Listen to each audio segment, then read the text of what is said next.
کا احسان ہے۔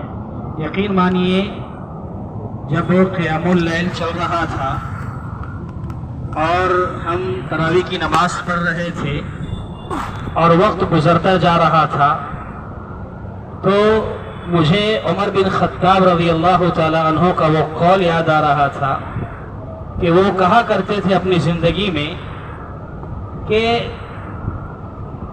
فلولا ثلاث ما احببت البقاء فی الدنیا، کہ اگر دنیا میں تین چیزیں نہ ہوں تو عمر نہیں چاہتا کہ دنیا میں زندگی گزارے۔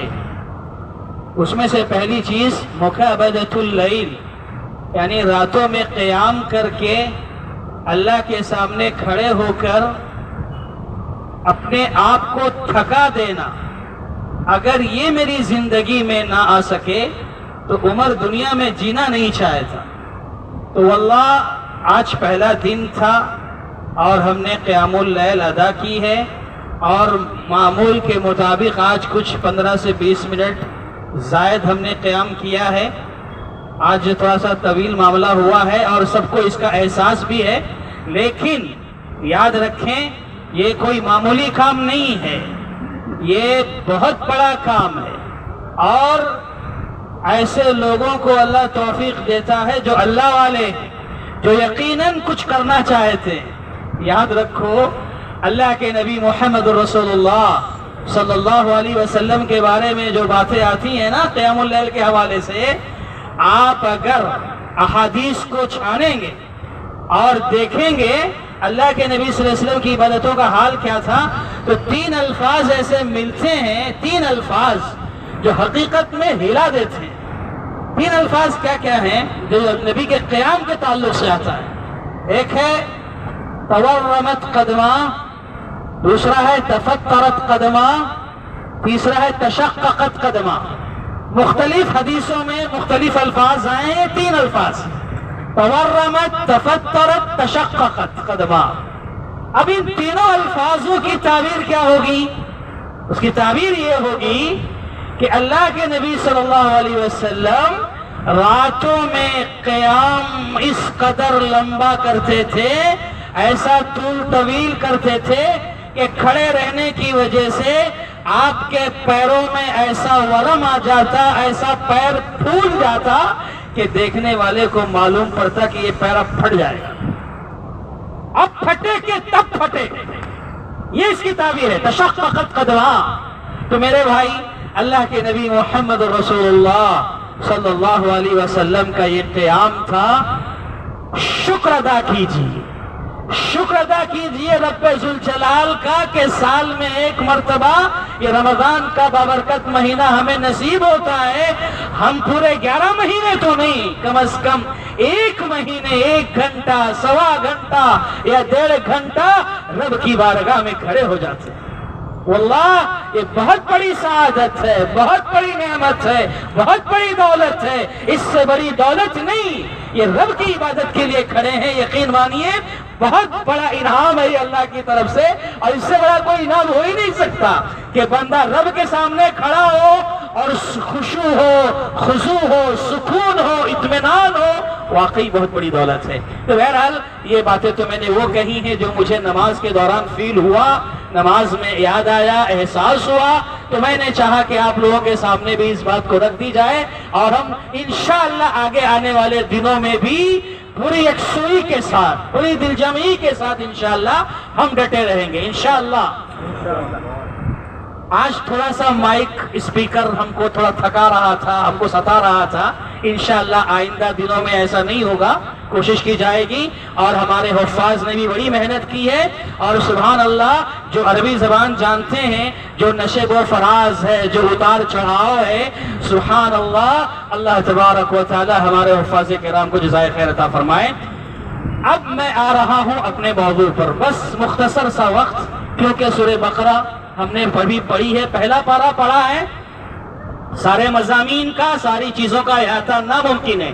اختصار کے ساتھ 2-3 نقطوں پر بات کریں گے، اور انشاءاللہ وہ 5 سے 7 منٹ میں ہو جائے گی۔ پہلی بات یہ کہ یہ سورہ، میں بہت ساری چیزیں چھوڑ رہا ہوں، پہلی بات یہ کہ یہ سورہ بقرہ جو ہے یہ مدنی سورہ ہے، اور مدنی سورہ کا مطلب یہ ہے کہ یہ ہجرت کے بعد نازل ہوئی، یعنی اللہ کے نبی صلی اللہ علیہ وسلم جب مکہ سے مدینہ ہجرت کر کے چلے گئے تھے، جہاں صحابہ کو اختیار ملا، اقتدار ملا، طاقت ملی، قوت ملی، حکومت ملا، جو کرنا چاہے کر سکتے تھے، یہ سب کچھ ایک نظام کے تحت آ گیا تھا مدینے میں آنے کے بعد۔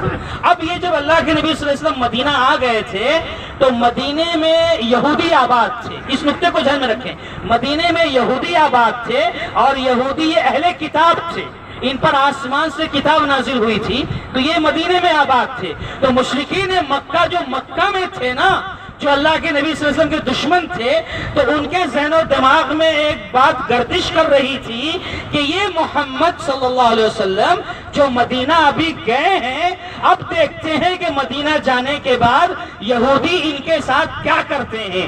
اگر یہودی محمد کی بات پر ایمان لے آئے، چونکہ وہ بھی آسمانی کتاب کو مانتے ہیں، اگر یہودی محمد صلی اللہ علیہ وسلم کی باتوں پر ایمان لے آئے تو گویا محمد سچے ہیں، لیکن اگر یہودیوں نے انکار کر دیا تو اس کا مطلب یہ ہوگا کہ محمد چھوٹے ہیں صلی اللہ علیہ وسلم۔ یہ کون سوچ رہا ہے؟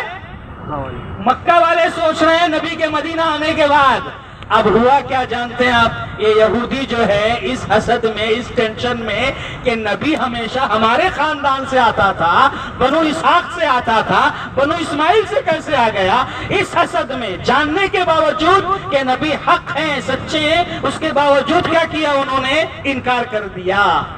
اب جب انہوں نے انکار کر دیا تو اللہ تعالیٰ کے لیے اب ضروری ہو گیا تھا کہ ان کی ساری مکاریاں، ان کی ساری شرارتیں، ان کا سارا دجل و فریب اب آنا چاہیے سامنے۔ تب سورہ بقرہ نازل ہوئی، تب سورہ بقرہ نازل ہوئی، اور اللہ تبارک و تعالیٰ نے اس سورہ کے اندر یہودیوں کا تذکرہ تفصیل سے کیا۔ پہلے تو ان پر جو انعامات نازل کیے اللہ نے ان انعامات کو بتایا، پھر یہ انعامات پانے کے بعد کیا کرنا چاہیے؟ شکر ادا کرنا چاہیے۔ ناشکری کر رہے ہیں، نافرمانی کر رہے ہیں، بغاوت کر رہے ہیں، سرکشی کر رہے ہیں، شرارتوں سے بھرے پڑے ہیں، یہ ساری چیزیں ان کی ہے، یہ بھی اللہ نے ذکر کیا۔ پھر اللہ نے وہ کیسا پکڑا، کیسی گرفت کی، یہ بھی اللہ نے واضح کیا۔ اب دیکھیں سورہ بقرہ میں تفصیل کے ساتھ اللہ نے ایک نافرمان قوم جو ذلیل ہوئی، رسوا ہوئی، نامراد ہوئی، ناکام ہوئی، ایسی قوم کا تذکرہ اللہ تعالیٰ نے سورہ بقرہ میں کیا جو نافرمان قوم تھی۔ پھر اس کے بعد اللہ تبارک و تعالیٰ نے اپنے ایک فرما بردار شخص، اپنا ایک فرما بردار نبی کا تذکرہ کیا، ابراہیم علیہ السلام کا۔ ایک ذکر ہو رہا ہے کس کا؟ نافرمان قوم کا، اور اس کے مقابلے میں آگے ذکر ہو رہا ہے ابراہیم علیہ السلام کا۔ یہ پہلے پارے میں چل رہا ہے قصہ۔ اب اس کے بعد دیکھیے اللہ نے ایک نبی کا تذکرہ کیا، ان کے حوال و قواعد بیان کیے، ان کی خدمات بیان کی۔ اس کے بعد آگے چل کر یہ سورہ جب ختم ہو رہی ہے، اللہ فرما رہا ہے کس کے بارے میں؟ یہودیوں کے بارے میں فرما رہا ہے، تِلْكَ أُمَّةٌ قَدْ خَلَتْ، یہ ایک امت تھی جو گزر گئی۔ ابھی جو سورہ بقرہ میں پڑھ کر آئے ہو نا یہودیوں کے تعلق سے، کتنی شریر قوم تھی یہ ایک امت تھی جو گزر گئی۔ ان کنوں نے جو کیا اس کے بارے میں تم سے نہیں سوال کیا جائے گا، تم جو کرو گے تم سے پوچھا جائے گا۔ تو پہر کیف یہاں پر یہ پارہ ختم ہو رہا ہے، اور اللہ تبارک و تعالی ہم امت مسلمہ کو یہ میسج دے رہا ہے، یہ سبق دے رہا ہے کہ دیکھو یہ یہودی قوم ہے، بڑی نافرمان قوم، ایسی روش پر نہ چلنا۔ لیکن افسوس کے ساتھ کہنا پڑتا ہے کہ جو کام یہودیوں نے کیے آج وہ بہت سارے کام امت مسلمہ میں رائج ہیں، مسلمانوں میں داخل ہیں۔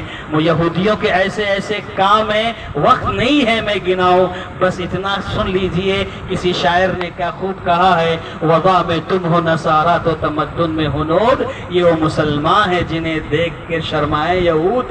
یعنی یہودیوں سے آگے مسلمان اتنا آگے بڑھ گئے ہیں کہ اب یہود شرما رہے ہیں مسلمانوں کی روش دیکھ کر۔ اللہ ہم سب کی حفاظت فرمائے، اللہ تعالی ہم سب کے ساتھ خیر کا معاملہ فرمائے۔ محترم دوستوں اور ساتھیوں، یہ ٹائم ٹیبل بھیجو، یہاں پر انشاءاللہ رمضان بھر 5 وقتہ نمازوں کا بھی اہتمام کیا گیا ہے۔ میں آپ کے سامنے اس نماز کا ٹائم